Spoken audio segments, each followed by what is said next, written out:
25 secret Easter eggs and security breach, starting with Chuck E. Cheese. Back in 2019, a conspiracy theory blew up on the internet that claimed Chuck E. Cheese actually served recycled pizzas to customers. Apparently, their pizza crust never lined up to form a perfect circle, and people assumed this meant Chuck E. Cheese reused leftover pizza slices and gave them to other customers. And in security breach, this exact conspiracy theory is actually referenced. You can find a complaint from a customer that claims the pizza slices didn't fit together and were recycled. And as we know, FNAF was always a subtle reference to Chuck E. Cheese, so this is a really funny dig at the company. But something that everyone is going crazy about is Sun's secret room. Near the start of the game, one of the first places you visit is the daycare, run by Sun and Moon. Well, Sun first introduces himself after jumping from a mysterious hole in the wall, which we never see more of, except there is actually a secret way to get in this place. In the theater, you can find a poster promoting Foxy's Pirate Adventure, and it's an awesome piece of artwork, but there's more to it than meets the eye. If you look for cardboard cutouts taken from this movie poster and take photos of them with a Faz cam, their eyes will begin to glow on the cutout and the poster. Once you've activated all the cutouts around the Pizzaplex, head back to the movie poster and it will open as a secret door. The door leads you to the room Sun jumped from, and it's the only way to get here. The room is filled to the brim with lore and Easter eggs. If you look around, there's things like a glam rock Freddy costume hung up on the wall and research notes about animatronics. There's also a ton of children's clothes and evidence that two people were living here before the events of Security Breach. Now, when you open the presents in the room, you get a Golden Moon collectible and a message that gives a clue as to what happened to the person who lived here. It's an exit interview where an ex-employee of the Pizzaplex begs for one more night. He has become obsessed with the Princess Quest arcade game and is desperate to save the princess, but it looks like he was discovered to be living in the walls and was fired before he could finish the game, aka freeing Vanny from Glitchtrap's possession. There's also a secret arcade machine in this room that plays Balloon World, except extremely glitched and themed around Moondrop. With all the purple and the glitches, it's clear this is about Glitchtrap, but nothing really happens here after this. Probably a tease for future DLC or cut content, but what really shocked us was the Monty Golf secrets. There's a lot of Easter eggs hidden inside of the Monty Golf arcade machine, which hardcore fans of the franchise will really appreciate. Each level represents a previous FNAF game or moment in the story, like how you can see the original band from the first game in one of the levels, or you can see references to the FNAF 4 closet in level 6. But what's really interesting is on level 9, where you can see Monty at the center of the band with Freddy thrown aside, showing Monty's true intentions to destroy Freddy and take over as the lead singer. But keen-eyed fans also spotted a 55th anniversary balloon on Hole 8, and as we know, Fazbear Entertainment was founded in 1983. This could actually be confirmation that Security Breach takes place in 2038. But something that everyone's talking about is Bonnie. One of the biggest questions when the game was first announced was, where is Bonnie? He is missing from the lineup and has been a core part of Freddy's band since the beginning. Well, throughout the game, we are given some pretty gruesome clues. When you first spot Vanny while charging Freddy, he mentions that there has not been a rabbit at the Pizzaplex for some time, referencing that Bonnie is no longer, well, alive. And then, if you actually head to Bonnie Bowl while inside of Freddy, he has secret dialogue where he explains how he doesn't come up there anymore because he deeply misses him. It's kind of tragic. But on the surface level, that's pretty much all we're given. Bonnie used to be a big part of the place and was decommissioned and replaced by Monty. If you get a hidden collectible that requires a few steps to get, you can read the message and it simply states where Bonnie's last movements were before being destroyed, and it says his last ever location was Monty Golf. So it's pretty much implied that Monty lured Bonnie to his area and then murdered him so he could take over as the band's bassist. And as we saw in the Monty Golf Easter egg, he has plans to do the same to Freddy. But a less terrifying secret is definitely the Joy of Creation Easter egg. Most fans of FNAF will know about the fan game, The Joy of Creation. It is going to be included in Scott's Fazbear Fanverse Initiative project, and in Security Breach, you can find a reference to it. There's an arcade game named House of the Bear that has the same ignited Freddy animatronic that you could find in The Joy of Creation. You can even spot ignited Bonnie in a House of the Bear 2 machine. But what's even creepier is the Crying Kid Easter egg. It's hard to spot or listen out for, but players have been hearing kids crying in the walls of the Pizzaplex.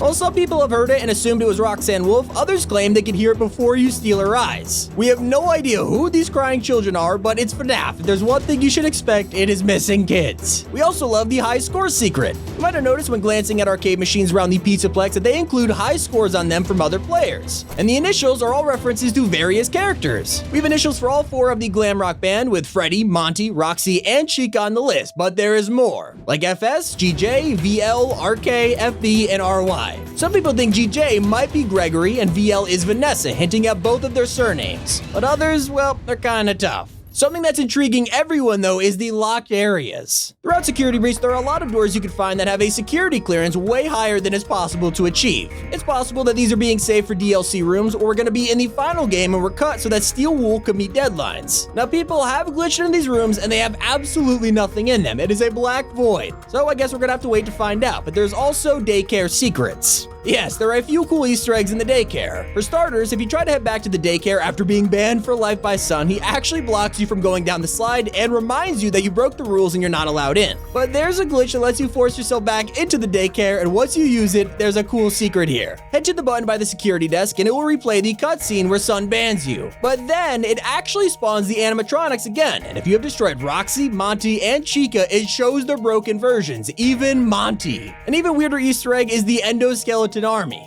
Okay, there's something just so off-putting about the endoskeletons in this game. Of course, they only move when you're not looking, but there's some Easter eggs that make them 10 times creepier. At the start of the game, when you're going down a staircase, it's pretty dark, but if you turn your brightness extremely high, you can actually spot an endoskeleton crawling along the walls. Most people won't even see it unless they're looking. But this isn't the creepiest part, because later in the game, when you find Monty's mystery mix and Bonnie Bowl, most players will move on to the next area. However, if you head back into the bowling lanes and wait for a bit, you see this. Yeah, an army of endoskeletons rising up in sync. It is the creepiest thing I've ever seen. Luckily, things are more lighthearted with Dr. Scrap Trap. And this is a pretty neat reference. In the Pizzaplex, there's an arcade machine called Mad Science with Dr. Scrap Trap. It's a really cool Easter egg referencing William Afton and how his experiments on animatronics and the souls of children is kind of like a mad scientist. Obviously, the things he did are like way darker, but it's a pretty funny way of looking at things. But of course, this can't be an Easter eggs video without talking about these secret tapes. One of the coolest parts about Security Breach is that once you steal Roxanne Wolf's eyes, you can see every collectible in the game through the walls. And this includes some collectibles that are unlike any of the others. You can actually see hidden CDs scattered around the complex, and there are up to 16 you could find. And so that leads us to the hidden room. By far, the most interesting hidden room in Security Breach right now is one that storyline addicts are going crazy over. In the area where Chica is spotted eating garbage, there's a gate that can only be opened using her voice box. And once you get in there, you can find a collectible that says, "It is there, but you can't see. Alone in the dark, I found the key." Now, this is a clue that hints you need to use your Faz Cam to move on to the next area. So take a picture of the wall, and it actually opens up to reveal an all too familiar room.